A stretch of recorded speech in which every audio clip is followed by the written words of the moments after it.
Hello, good morning everyone. তো দেখো এখন বাজে সকাল 9:30। তো এই 9:30 থেকে আজকে আমি আমার ব্লগটা স্টার্ট করছি। তো কেমন আছো সবাই? আশা করি ভালো আছো, আর আমিও ভালো আছি। তো দেখো সকাল সকালে চলে এসেছি, রোদে বসে পড়েছি সামনে আমাদের যে বেলকনিটা আছে সেখানে। আর এখন খাবো চা, দুধ চা খাবো। এই যে দুধ চা নিয়ে নিয়েছি, এখানে আছে বিস্কিট আছে, আর এই যে বাটিতে একটু মুড়ি মেখে নিয়েছি। তো এগুলো দিয়ে সকালে ব্রেকফাস্ট করবো। আর ওই যে মাম্মাম দেখো দিদুনের কোলে মাথা দিয়ে শুয়ে আছে। মামামের শরীরটা ভালো না, একটু শরীরটা খারাপ হয়েছে কালকে রাতেও। তো দুদিন পর পরই অসুখে ভুগে, এটা নর্মাল বিষয়। তো চলো তাড়াতাড়ি ব্রেকফাস্টটা করে নিই, তারপরে সারাদিনের অনেক কাজ আছে, সবকিছু তোমাদের সাথে শেয়ার করবো। তো চলো খেয়ে তারপরে আবার কথা হচ্ছে। দেখো আমাদের চা খাওয়া হয়ে গেছে, আর এই যে ঝাঁতু বুলিয়ে নিয়ে চলে এসেছি, এখন মামাকে খাইয়ে দিব।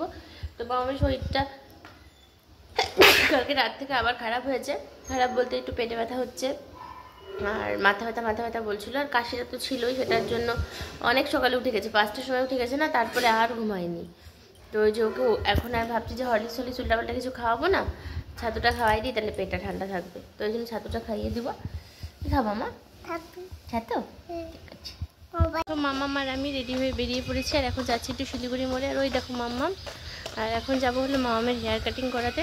আজকে সেলুন থেকে হেয়ার কাটিং করাবো, অন্য সময় তো পার্লার থেকে করাই, কিন্তু পার্লারে অত ভালো হেয়ার কাটিং করায় না, মানে হালকা করে কেটে দেয়, 2 মাসের মধ্যে আবার বড় হয়ে যায়। তো সেই জন্য ভাবছি যে সেলুন থেকে কাটিয়ে নিয়ে আসবো।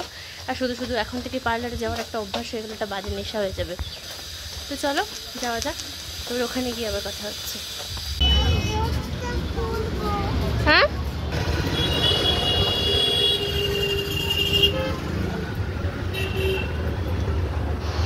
Good afternoon. তো দেখো স্নান দান করে পুজো টুজো করে একদম চলে এসেছি ডাইনিংয়ে। তো এখন হলো মামামকে খাইয়ে দিব। তো তার আগে তোমাদের সাথে একটু শেয়ার করে দিই আজকে মা কি রান্না করেছে। তো আমি তো আজকে সকাল থেকে বাড়িতে ছিলাম না, বলতে সকালে বাসি কাজ টাজ করে তারপরে তো মামামকে নিয়ে চলে গেছিলাম। তো আমি জানি না আজকে কি রান্না করেছে। চলো আমি এখনই দেখবো যে আজকে কি রান্না হয়েছে, তোমাদেরকেও দেখাবো আর আমিও দেখবো। তো চলো দেখিয়ে দিই। এই যে ফার্স্টেই রয়েছে গরম গরম সাদা ভাত প্রতিদিনের মতো, আর এখানে রয়েছে দেখো আলু করলা ভাজা, এখানে রয়েছে বথুয়া শাক ভাজা, এখানে রয়েছে ডাল অল্প করে মামামের জন্য, এখানে মামামের জন্য মাছ ভাজা, আর এখানে হলো লাল লাল ঝাল ঝাল মাছের ঝোল। তো এইগুলো দিয়ে দুপুরে লাঞ্চ হবে। তো খাওয়া দাওয়া করে দেখো এখন চলে এসেছি ঘুমু করতে। তো খাওয়া দাওয়া করে একটু লাইভ করলাম, যেহেতু আমি ফেসবুকেও একটা চ্যানেল চালাই বলে আমার যে ফেসবুকে আইডিটা আছে সেটাই দিয়েই। তো ওখানে আমি ভিডিও করি, রিলস ভিডিও করি, আরও গানের ভিডিও টিডিও অনেক কিছুই করি। তো সেখানে একটা ছোটো লাইভ করলাম, তো সেই জন্য একটু দেরি হয়ে গেল। এখন একটু আমি আর মামাম ঘুমু করবো টুকু টুকু টুকু টুকু, তারপরে আবার সন্ধ্যাবেলা তোমাদের সাথে কথা হচ্ছে। তো চলো সন্ধ্যাবেলা দেখা হচ্ছে, ততক্ষণের জন্য tata bye. Hello good evening. তো দেখো এখন সবাই মিলে সন্ধ্যাবেলা চায়ের আড্ডায় বসে যাবো। এই যে মা, ও এই যে মামি, এই যে আমার মাম্মা, ওইদিকে চা নিয়ে এসেছি, দেখাবো। আর এই যে আমার জেঠিমা বাংলাদেশ থেকে এসেছে। তো আমার ব্লগে ফার্স্ট তোমাদেরকে দেখাচ্ছি জেঠিমাকে, মানে জেঠিমাকে ফার্স্ট এবং বাংলাদেশের মানুষকে ফার্স্ট দেখাচ্ছি।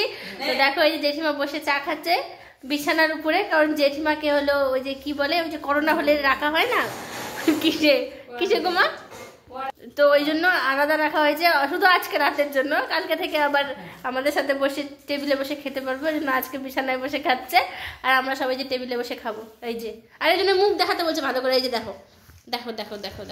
তো চলো খেয়ে নিই, তারপরে আবার কথা হচ্ছে। তো দেখো এই যে আমি মাম্মাম, আমাদের সবার রাতে ডিনার হয়ে গেছে, এখন চলে এসেছি বিছানায়। আর এই দেখো মাম্মাম গোলাপ ফুল নিয়ে বসে আছে। মাম্মামের বাবা অনেক কষ্টে এই 14 বছরে প্রথমবার গোলাপ ফুল কিনে নিয়ে এসেছে, কিন্তু কিনে নিয়ে আসাই সারা, কিন্তু দেয়নি ওটা আমাকে, ওই নিয়ে এসে রেখে দিচ্ছে প্যাকেটিং করে। তো ওটা মাম্মাম এখন ওপেন করছে। তো ওটা নিয়ে কয়েকটা ছবি তুললাম।